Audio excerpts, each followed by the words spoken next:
మీకు శ్రవణ కుమారుడి కథ తెలుసు కదుల్లా. వృద్ధులైన తల్లిదండ్రులు నాతోటి కలిసి నడవలేరని వాళ్ళను కావడలను మోసుకుంటా ఊరూరా తిరుగుతాడు. అగ్గో గా శ్రవణ కుమారుని లెక్కనే గీ కలియుగంలో కూడా ఒక శ్రవణ కుమారుడు ఉన్నాడు.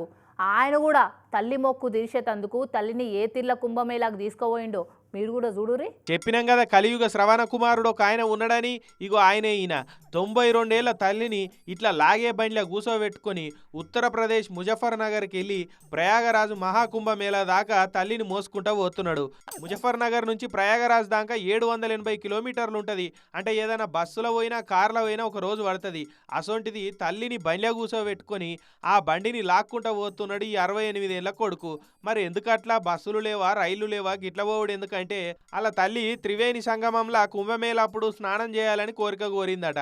ఇక తల్లి కోరిన కోరికను తీర్చుడే కదా కొడుకుగా నా ధర్మం, అందుకే అదే పాటిస్తున్నా అని చెప్తున్నాడు ఈ కొడుకు.